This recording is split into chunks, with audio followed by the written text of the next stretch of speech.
Esta edición de Mesa Central con el diputado y presidente de la UDI, candidato a la reelección además por el distrito 8. 9. Conchalí, Huechuraba, Renca. Campaña. Guillermo Ramírez. Independencia, Recoleta. ¿Le queda suela en los zapatos? No. ¿Se camina mucho? ¿No? Se camina mucho. ¿Sí? Perdón, para terminar de mencionarlas porque se me van a decir que se volvió Quinta Normal, Los Prados y Cerro Navia. Ahí están todas las comunas. Ahí están las 8 comunas del distrito 9. Más grande el distrito. Sí, más de 1 millón de personas viven ahí. Ya, en 2 domingos más contamos los votos. Así es. ¿Cómo está la cosa? ¿Usted avala lo de los atorrantes? A ver, hoy día Diego Paulsen dijo cuál era el alcance de sus palabras. En el diario él se refería a que retrocedió ni medio milímetro, digamos. No, que este es un gobierno indolente, que este es un gobierno que por su falta de experiencia probablemente ha sido muy inepto.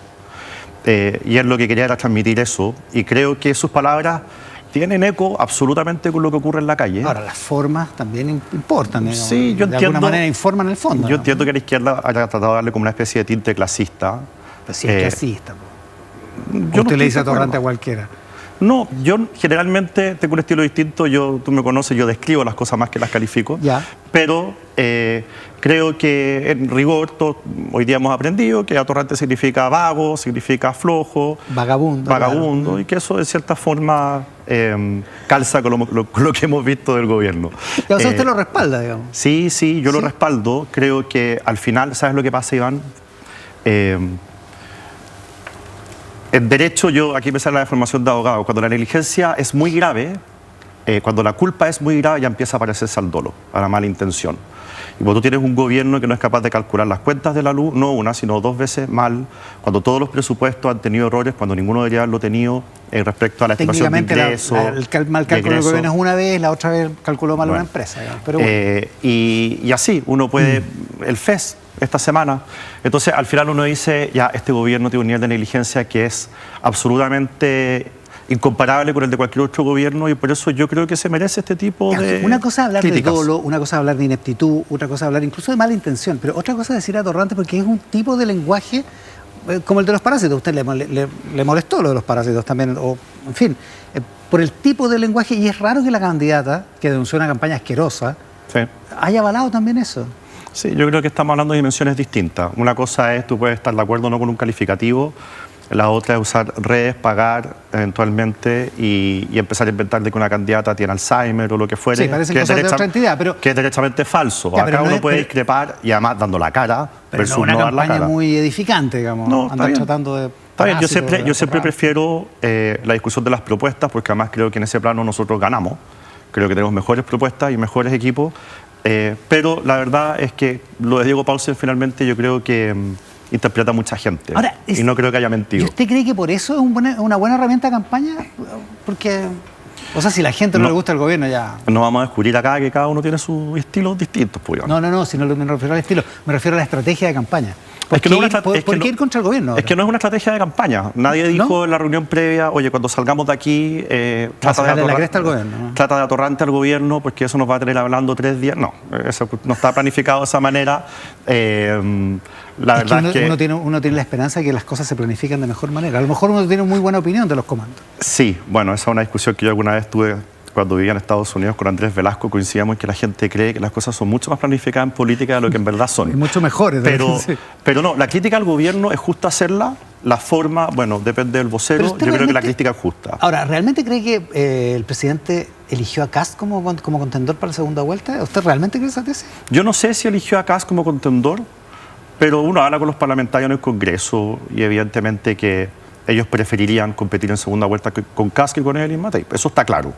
Ya, pero no hay que ser un genio para eso. Bueno, entonces eso es lo que finalmente da pie para otra cosa es que el presidente esté interviniendo. Estoy de acuerdo contigo. Pero justamente esa cosa que me parece bastante evidente de que ellos prefieren competir con Kast que con Evelyn Matei es lo que da pie para este tipo de teorías que algunos las han sostenido. No es una teoría loca. Yo tengo una teoría distinta, que es que el presidente simplemente no es capaz de no estar en el centro de atención. Yo creo que tiene que ver mucho más con la personalidad del presidente que con un tema de estrategia política. ¿El presidente tiene un problema de egocentrismo? Sí, yo creo que sí.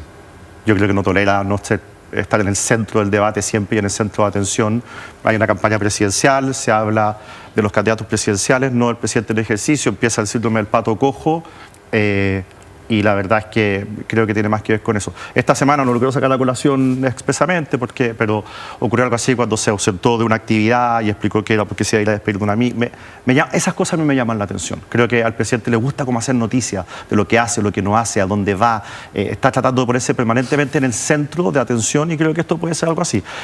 A todo esto, violando todas las normas de presidencia que debe tener el presidente de la República en una campaña electoral. ¿En qué ha violado la norma de presidencia? Ya, no me saque de nuevo la cadena nacional del presupuesto. Bueno, eso es una gran muestra, pero te digo, todas estas críticas que él hace derechamente a los candidatos, no refiriéndose a una materia en particular, sino que refiriéndose directamente al candidato. A mí eso me parece que no está en el espíritu del respeto a la presidencia que debe tener el presidente. Ya, pero por ejemplo, si Evelyn Matei dice que el plan de búsqueda no es búsqueda, sino que es venganza, ¿no tiene el gobierno y el presidente derecho a que una política que ha llevado adelante a defenderla? Sí, eso sí. Por eso te digo, cuando no se trata de temas en particular, sino que se trata de atacar directamente al candidato, yo creo que eso viola la norma de presidencia y eso lo ha sufrido Evelyn Matei y lo ha sufrido José Antonio Caz. ¿Cuándo ha atacado Evelyn Matei? No, antes. Sí, y teníamos, lo conversamos acá un par de veces, yo le enumeraba que todas las que aparecían en una semana, 2 semanas. A propósito del señor Diego Paulsen, Los Atorrantes, dijo que había unos bots pagados por el gobierno, no ofreció evidencia ninguna de eso. Está bien. Bueno, eso lo dijo. Oiga, a propósito del plan de búsqueda, ¿es una estrategia de Evelyn Matei? ¿Por qué la candidata a meterse en ese asunto de esa manera, digamos? Yo entendí otra cosa de lo que se ha estado debatiendo. Yo estaba oyendo aquí recién la entrevista con el ministro Cordero. El ministro Cordero siempre hablaba del supuesto de la ofensa que esto puede significar para las familias. Y efectivamente sería ofensivo para las familias. Yo en eso estoy de acuerdo. Evelyn Matei, yo no tengo ninguna duda que no se refería ni a las familias ni a los amigos de los detenidos desaparecidos. ¿Y a quién se refería? Yo creo, mira, un plan de búsqueda, en mi opinión, tiene que tener 2 fines clarísimos. Uno, tiene que enfocarse y el fin tiene que ser la búsqueda de la verdad. No hay que tenerle miedo a la verdad, creo que es importante que se conozca la verdad y en ese sentido el plan podría ser valioso. Que en este caso es una verdad material, es reconstituir la trayectoria de los detenidos desaparecidos, es así de crudo. Sí, así es. Y dar con el paradero de algunos que todavía no se sabe dónde están, efectivamente. El problema es cuando algunos, no estamos hablando de los familiares, estamos hablando más bien de políticos, aprovechan este tipo de instancias para, y esto se ve mucho en el Congreso en los debates, se ve también en la televisión en los debates, en que inmediatamente cuando estos temas se ponen sobre la mesa, te cancelan, te ponen en los hombros una mochila que no es tuya, y eso al final emporca el debate político. Entonces, yo estoy seguro que al final los familiares detenidos desaparecidos no quieren que un plan de búsqueda se transforme en una herramienta política, menos en tiempos electorales, sino que quieren que se conozca la verdad. Y la segunda característica que yo creo que tiene que tener un plan de búsqueda es que sea eficaz. Y ahí yo personalmente no entiendo muy bien por qué hemos tenido este debate, creo yo, innecesario, sobre el tema de las osamentas en el servicio médico legal y su identificación. Se ha debatido mucho esto en el Congreso. Lo puso Johannes Kaiser, digamos. Sí. Y el servicio médico legal salió a desmentirlo. Bueno, es que yo creo que ahí hace falta más claridad respecto del tema porque de existir esas osamentas, Kaiser no es la única fuente que tenemos, pero yo admito que aquí hay un grado de opacidad o de desinformación que yo no tengo. Pero el caso no está oculto, el caso fue un escándalo cuando se supo que el juez Guzmán le había mandado a la Universidad de Chile 89 cajas con osamentas. Sí, pero... Y que estuvieron en la Universidad de Chile olvidadas durante un tiempo. Sí, bueno, y yo creo que el hecho de que estuvieran olvidadas...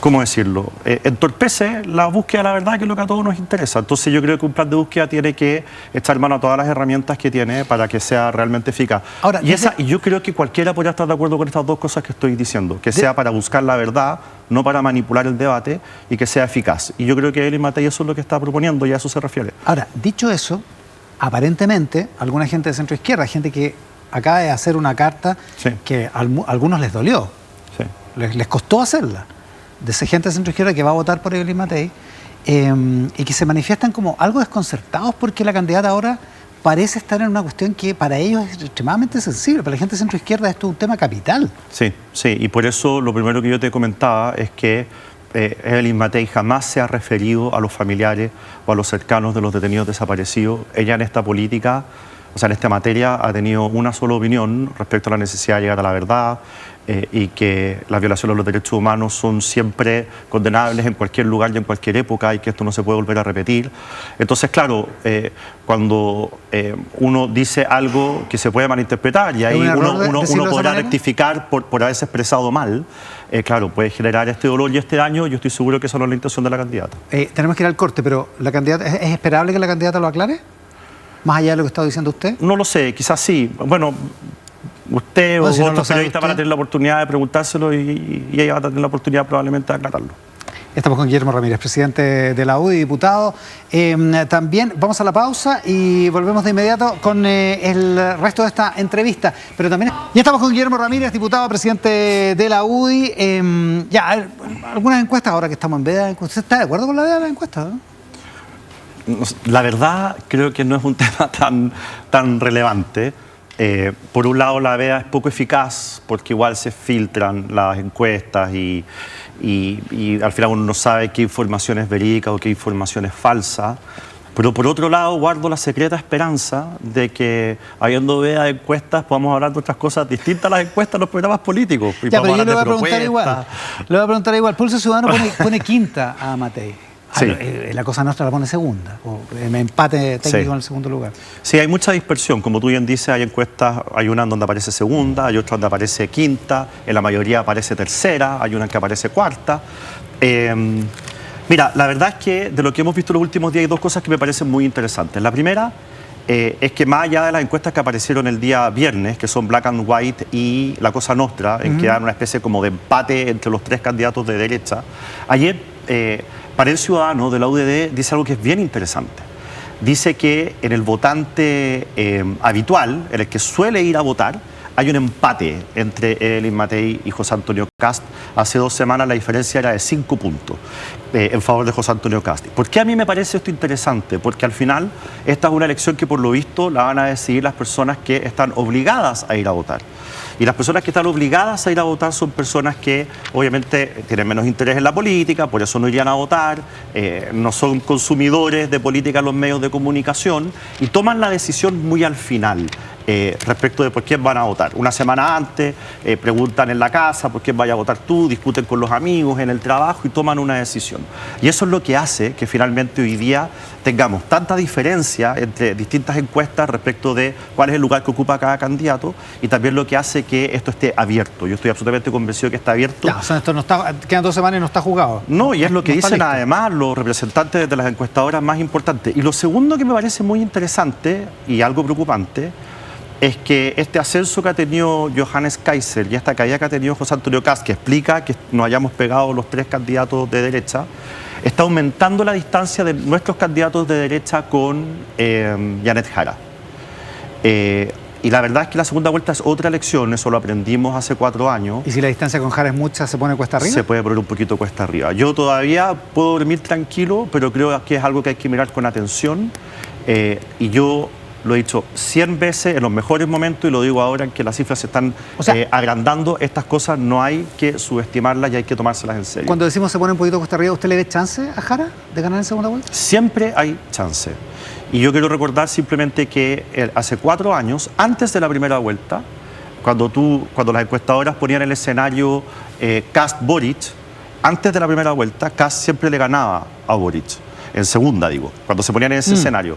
Pero una vez imaginando el escenario de segunda vuelta. Imaginando el escenario de segunda vuelta, como ahora, que se imaginan en el escenario de segunda vuelta, en esa encuesta siempre José Antonio Kast le ganaba a Gabriel Boric. Porque en las encuestas después de la primera vuelta era claro que Boric así ganaba, es. Digamos. Entonces, eso te demuestra que la segunda vuelta es otra elección. Cambió en 4 días, lo que hubo entre medio fue una elección de primera vuelta, en la que incluso José Antonio Kast le ganó a Gabriel Boric.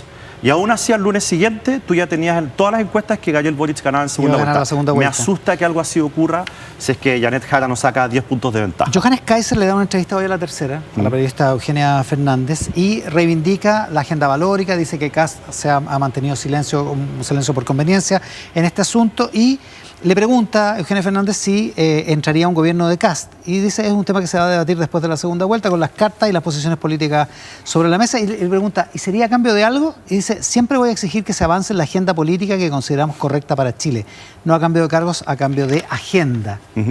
Dicho eso, independientemente de quién gane, quien pase a la segunda vuelta en la derecha.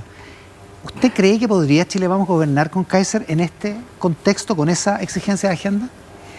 Si nosotros pasamos a segunda vuelta, que es el escenario en el que yo más creo, o en cualquiera. A ver, a mí me parece bien el criterio de que para conversar en el apoyo en una segunda vuelta o integrar un gobierno hablemos de agenda, más que de cargos. Me parece que eso es correcto. ¿Y es posible conversar con esa agenda, con la agenda de Kaiser? Espérate, especialmente ahora por una razón muy sencilla, porque vamos a llegar al gobierno con algo que no habíamos tenido nunca, que es mayoría parlamentaria. Y sabemos que por la dispersión en el Congreso, esa mayoría parlamentaria te dura un año. Entonces, tenemos que ponernos de acuerdo respecto a cuáles van a ser las reformas que nosotros vamos a priorizar a partir del 11 de marzo, de tal manera poder sacarla adelante, porque es muy probable que lo que tú dejes para la cola después sea mucho más difícil aprobarlo en el Congreso. Entonces, nosotros, en el comando de Evelyn Matei, lo que nosotros queremos es que cuando lleguemos el 11 de marzo al gobierno, estar con algunos proyectos de ley que para nosotros son muy emblemáticos. Y acordados con el resto de las derechas. Y queremos convencer a las otras derechas de que nos apoyen en que esa deberá ser la agenda prioritaria. Contrario censo. Y no creo que haya problema. Da lo mismo quien gane. ¿Ya? A mí no me da lo mismo, pero no, yo sé, pero para efectos de la pregunta lo digo. ¿Usted cree que es posible tener unos mínimos comunes con Kaiser?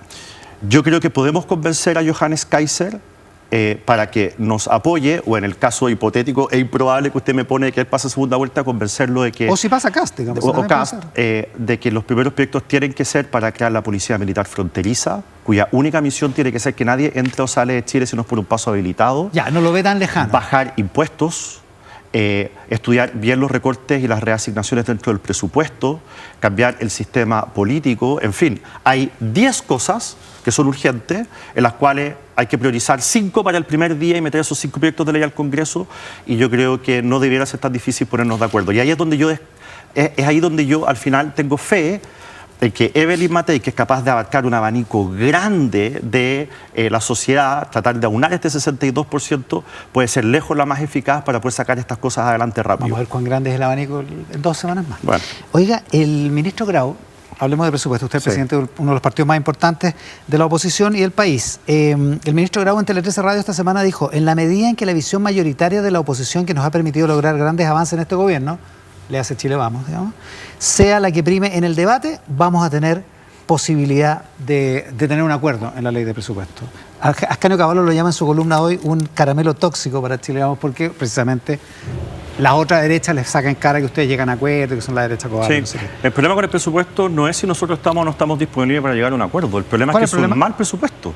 El problema es que el ministro Grau no ha entendido que para nosotros es una condición indispensable que aquí haya un presupuesto que sea austero, que se nos diga dónde se va a recortar, qué programas que están mal evaluados van a dejar de existir. O sea, ¿no se aprueba el presupuesto con 1,7 de aumento, sino que tiene que recortar el gobierno antes de que se apruebe, antes de noviembre? Sí, tiene que... Mira, yo no estoy hablando de recortarlo en términos reales. Uno podría decir, mira, en términos reales puede aumentar un poco, pero ese aumentar un poco tiene que ser para programas bien evaluados, programas sociales sobre todo bien evaluados, pero recortando los programas mal evaluados para darle aún más presupuesto a los que están bien evaluados y los que hacen una diferencia para que las familias chilenas puedan progresar. El ministro Grau dice, le preguntamos en la comisión mixta y solo Agustín Romero del Partido Republicano dijo hay que recortar 2.000 millones, pero no dijo cómo. Es que es imposible decir cómo, por eso tanto ¿Cómo va a ser imposible? Por eso tanto la queja del ministro Grau como la propuesta de Agustín Romero no tienen ningún sentido, porque tú no puedes presentar una indicación que diga recórtense 2.000 millones de dólares, tienes que decir dónde. Pero los senadores, yo no estoy en la comisión mixta, pero se han quejado permanentemente de que no tienen toda la información detallada respecto de los gastos en distintos programas y que no tienen toda la información sobre la evaluación de los programas. Entonces, si tú no tienes sobre la mesa la información sobre qué es aquello que tú podrías recortar, no puedes proponer un recorte. Entonces, al final, acá da la sensación de que tenemos un gobierno que en verdad no quiere recortar nada, que por lo mismo no entrega toda la información detallada, y una oposición que está de manos atadas porque sin esa información no puede proponer nada. ¿El presupuesto se diseñó de mala fe? No creo que sea de mala fe. Yo a esta altura, perdón que lo diga, pero yo creo que la ineptitud del gobierno alcanza a todos los ámbitos de este gobierno y creo que este es un presupuesto que, de nuevo, con la misma ineptitud de siempre, no está bien diseñado, no está bien hecho, no está toda la información entregada. Es muy difícil trabajar así con un gobierno como este. Y no es la única ley en la que hemos tenido problemas. Esta misma semana, después de mucho tiempo, más de un año o quizás 2, de discutir el FES, nos damos cuenta que todo estaba mal calculado, que esto cuesta mucho más porque la Contralora finalmente lo evidenció de esa manera. Está mal imputado, eso es lo que dice la Contraloría, no es que esté mal calculado, Bueno, es que está mal imputado, está que se tiene que imputar de otra manera. Está bien, pero ¿cómo puede ser que la Contralora le diga a la DIPRES, en el fondo, cómo se tienen que imputar los distintos gastos? Es insólito. Oiga, viene la franja electoral. Vale. Así que muchas Vamos gracias por la gentileza, gracias a ti, diputada. Iván, que te vaya El bien. diputado Guillermo Ramírez, el presidente de la UDI. En esta edición de Mesa Central nos quedan algunos segundos todavía de esta edición.